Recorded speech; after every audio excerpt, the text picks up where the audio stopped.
abogado ni Presidente. Hello? Ma'am? Ito, ang mga abogado. Hello? What again? Dito yung mga abogado eh. Sabi kanina ni General Malville na makasama kami. Opo, pumayag naman po si General Marbil kanina. Oo, sinabi ni General Malville kanina.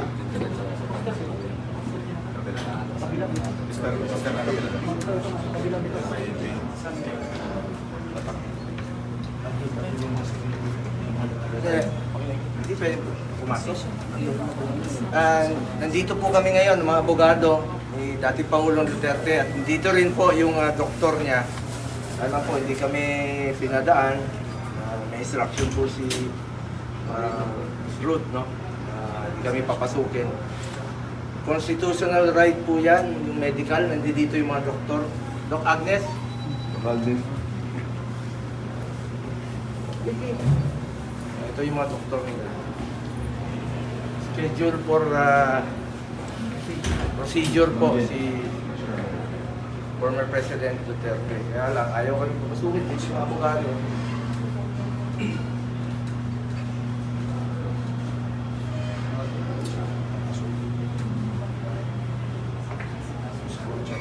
Under instruction lang sila eh. Make it up record na we are being prevented from proceeding to see the President because the guard is under instruction not to allow us to see him. Wala kayo.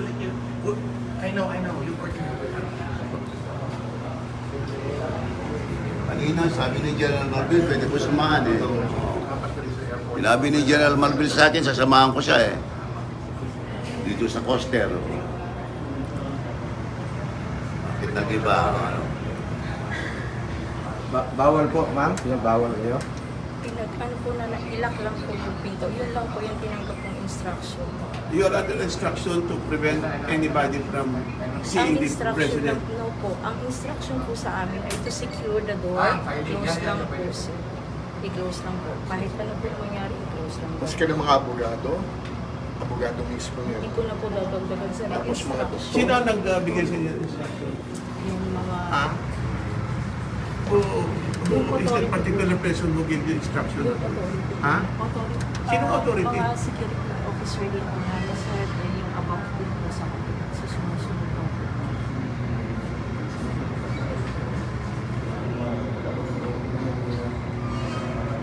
Abogado yung doktor, hindi pwede papasok.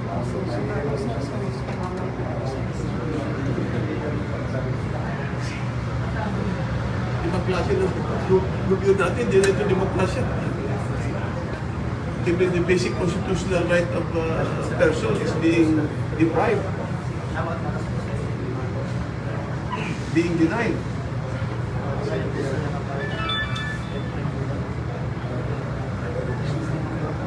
Ayun si Torre. Ayun si Torre. Saan? Ano pa? Papunta na dito. Dito.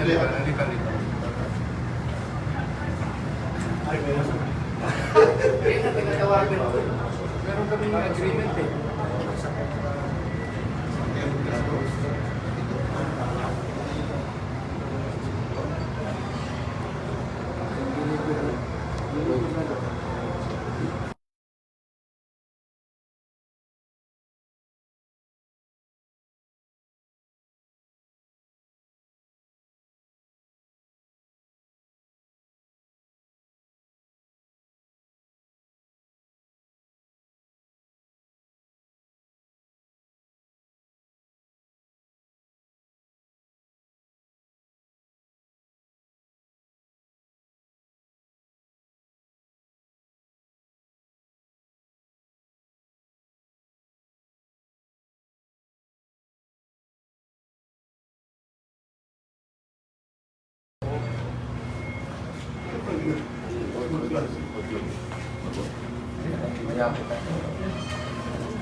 Hindi ba talaga pwede papasukin, boss? Kahit mga abogado lang ni...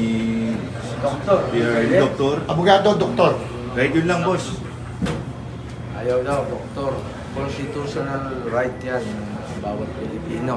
Importante po ang kalusugan. Dating Pangulo, 80 years old na po siya sa March 28. Malis na. Malis tayo. Wala tayong magawa dito. Buwan.